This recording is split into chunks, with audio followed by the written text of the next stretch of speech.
Hi, I'm Tamar Atik here for Wood Business TV.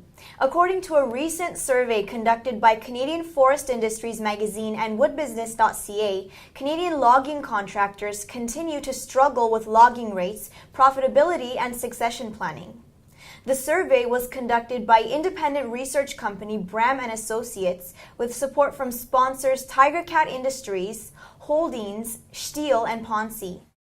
While results varied by location and company size, a few common traits emerged.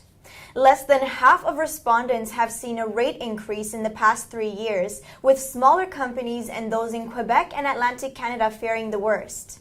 Larger companies and those in the BC interior fared best, while the nearby BC coast fared poorly.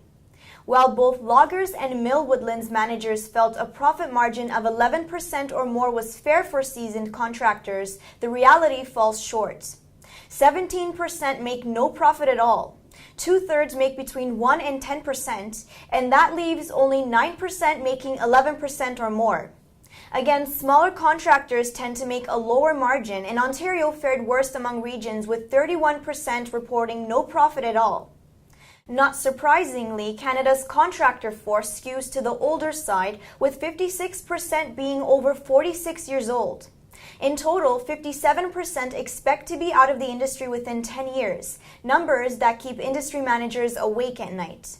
Still, there were some surprises. Quebec, for one, boasts a logging force much younger than average or expected.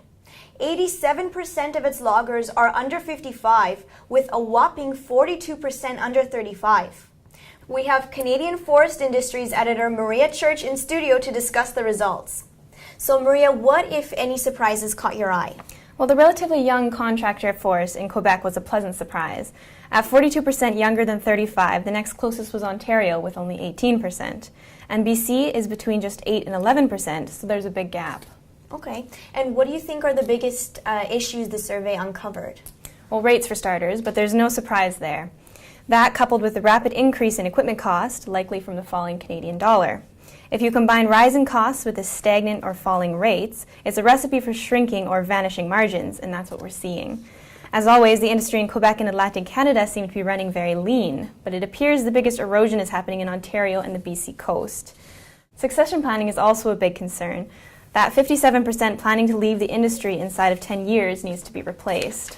It doesn't seem like the plans are in place to make that happen. So just over a quarter of loggers plan to pass the torch on to their children, and 9% have staff takeover in mind.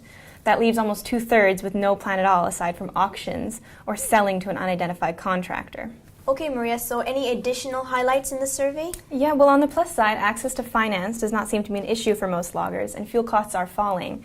Loggers are more concerned about their ability to attract employees and over relationships with their mills, especially in BC, where there has been a consolidation of license holders. Great, thanks, Maria. More details and results can be found in CFI survey snippets at woodbusiness.ca, as well as in the upcoming full digital report or the October issue of Canadian Forest Industries. Thanks for watching.